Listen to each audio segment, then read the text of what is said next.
nidaamka loo sameeyay shidaalka waxaa ka mid ah ilaa iyo 282 block bay Soomaali ay leedahay oo shidaal ah.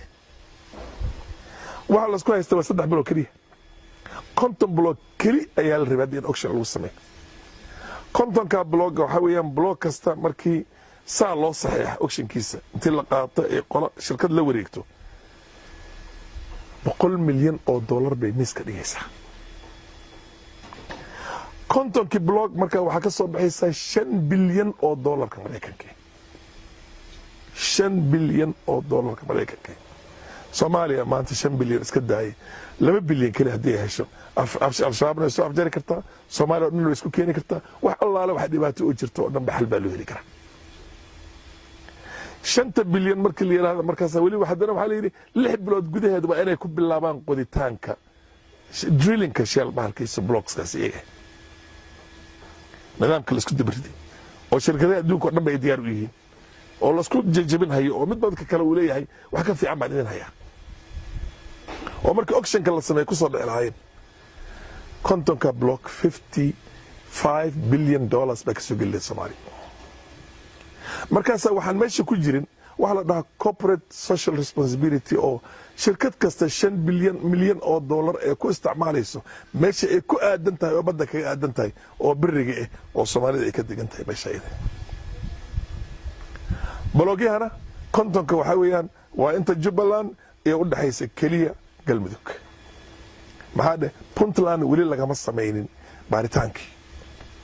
waa la sameyn doonaa teeda iyadana. Somaliland xeebteeda lama sameeynin wali baaritaankii iyadana. waa la sameyn doonaa iyadana. 200 maxay ahayd mid kastana waxa weeyaan 150 nautical miles markay ugu yartahay iyo badda ka baxsan yahay. waa 200 oo kilomitir ka badan. hantidii iyo dheeftii iyo wixii ku jiray biriga meesha kuma jirto. waxa inta weylisa 30 oil maxay ahayd oil cities baa ka soo baxay sida Aramco cities oo kale. oo kan ugu yar 20 milyan $30 milyan lagu isticmaalay bishii. waayo 300 qof 3,000 qof baa ka shaqeynaysa riga 200 baa ka shaqeynaysa shift ayaa 14 beri markay ka shaqeeyaan waa inay u tagaan dalxiis meel biriga oo loo hagaajiyo la ilaalinayo. dhaqaala ka soo baxa shidaalka marka ugu yaraado 50% 40% Soomaaliya wuu soo geli lahaa. wadamaha Carabta shidaalka hadda le markay bilaabeen shaqadooda 5% iyo ku bilaabi jireen iyo wax ka sii yar bay ku bilaabi jireen iyo wax yar 10 hadda dhow bay Sacuudiga ay 100% Aramco ay la wareegtay. waa 67 sano ka dambe. laakiin Soomaaliya waxay ka dhul daareysay meel aan cid ka dhul daartay aan jirin markii hore. Carabta wayo wixii iyaga suuqeynayaan baadiga la suuqeynaysaa. maal qatar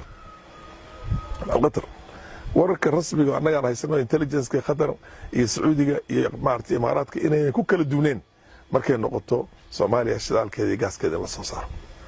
marka intay ka dhig adkaysato dawladdan hadda dhisan ay boobsiisay wixii lama boobsiin. wixii waxaad moodaa in cagta lugta dib loo dhigay. asbaabta dib loogu dhigayna waxa weeyaan halka soo sheego annaga aan u oran jirnay markasta oran jirnay Soomaaliya aan adeeg bay u baahan tahay ragga madaxdeeda oo magaceeda sita. dawladnimada laguma wadi karo cabsi laguma wadi karo iyo maartay bamisteri baa lagu wadi karaa. dalaalka Hindiga oo meeshan jooga ayaa ku wadi karaa inuu customer kana uu farxa kan la soco maya. tan alla adeeg bay u baahan tahay.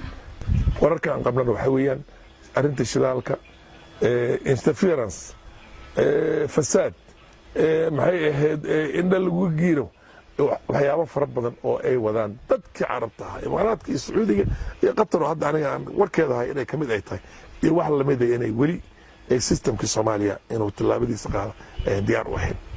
ragga meesha jooga marka iyada hadday tilaabada adag qaadi karin oo alla adeegeedii geesnimadeeda loo dhiman hay maalin kasta ay qabin. meesha waxa ka soo bixi doona sawir ka duwan sawirkii markii hore aan iska raadinay. waxaa caddaatay oo dhab noqotay shir stakeholders oo dhan baa lagu sameyn lahaa oo fiscal policy cashuurta iyo nidaamka shidaalka iyo waxaasoo dhanbu baarlamaanka Soomaaliya dadka ka shaqeeya maxay wasaaradda petroleumka xisaabo kale oo fara badan oo laga dhaadhicin lahaa oo shirkadda Shell ee ku iclaanisay inay iyada ay kharajkeeda dhanba ay bixin doonto laakiin meel ammaan ah oo Soomaaliya u dhow in lagu qabto oo lagu tashtay in Arsaba lagu qabto hotel ka mid Arsaba laakiin dowladda Itoobiya nin kale oo ku shaqaynaya jirin Soomaali kaliya u taal shirka asaga waa la cancel garay wadagaso shirka asaga waa la cancel garay shir kale ku xigay oo ahaa second round of the bid marka la bilaabo bidki roundkiisii oo shirkadii isku tagaan meesha la yiraahdo Istanbul asagana waa la cancel garay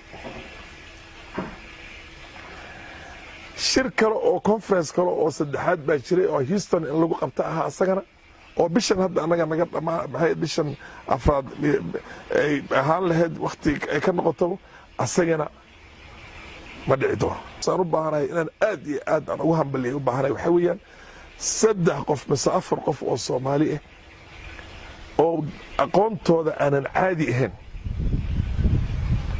ayaa jiraan oo ka shaqeeyay arintan batroolka Soomaaliya meelo badanna ka soo shaqeeyay oo ka soo shaqeeyay batroolka maxay Ciraaq oo ka soo shaqeeyay Sacuudiga oo ka soo shaqeeyay maxay ahayd ka soo shaqeeyeen bar ka mid ah Norway meelo badan ka soo shaqeeyeen baa jirta nin lawyer oo gas and law waxa weeye gas and petroleum law wax la dhaha jira oo takhasus gooni ah oo aniga faaraxan kula hadlay maadaama aan lawyer ahay aan ogahay maxaa aniga ma artay arrimaha ku dhex jiray ay la u sameeyay baa jira nimankii saddexda iyaga ahaaba wararka saan ku maqleyna xilkii ay hayeen oo ka soo shaqeeyeen waa laga fariisiyay dad kala meesha la soo geliyay